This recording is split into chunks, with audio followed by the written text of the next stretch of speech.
Hey Warrior Moms, Michelle here, and this is a good question that I think we definitely need to address.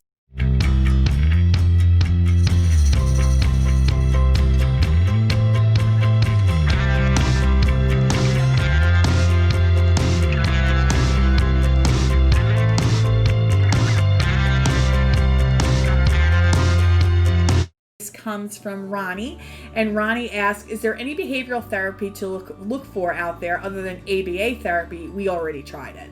So I'm just going to give you a little bit of my experience with this. ABA is a study-based therapy that is proven to be the most effective for children on the spectrum, and this is known across the board. Everybody knows this, everyone agrees with this. However, even though autism has been around for years and years and years, it's been very dominant in our world, I guess, over the last 20 to 30 years, where we're seeing these major increases in the amount of children that are being diagnosed on the spectrum. So ABA is being practiced more, but not all ABA is the same. I spoke with a mother yesterday who was specifically talking about a session that she witnessed with her ABA practitioner and her son, and he was just throwing fits and just having a terrible time with it.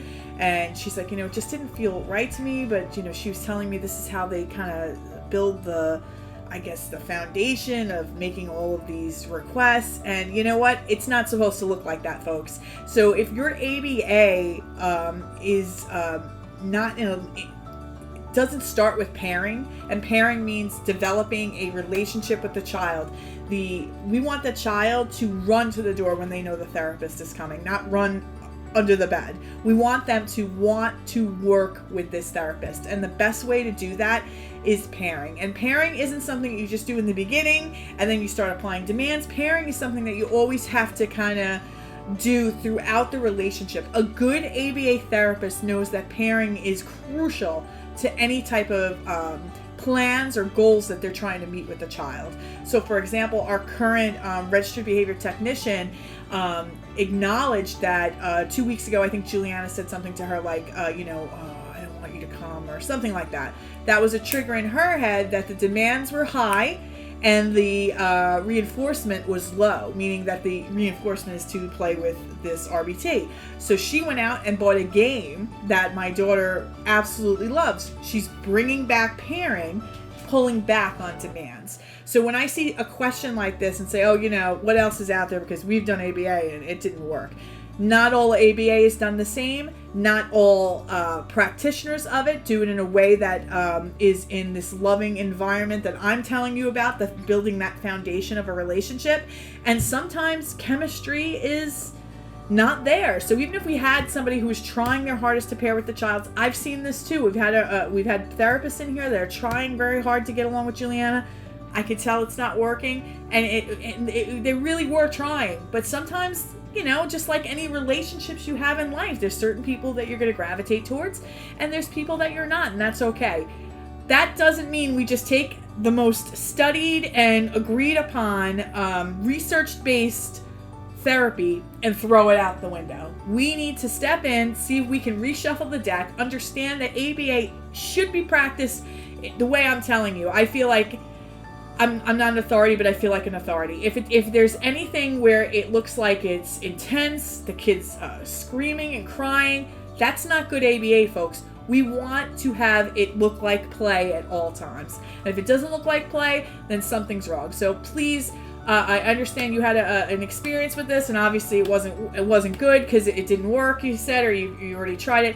I'm going to ask you to come back and really think about that experience and see if it is reminiscent of any of the things that I'm sharing with you.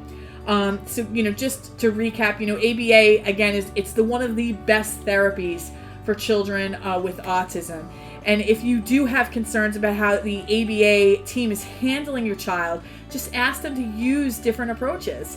ABA does not always have to be structured, and it should be based on your child's interest, things that they like, and it should be a positive more than a negative experience.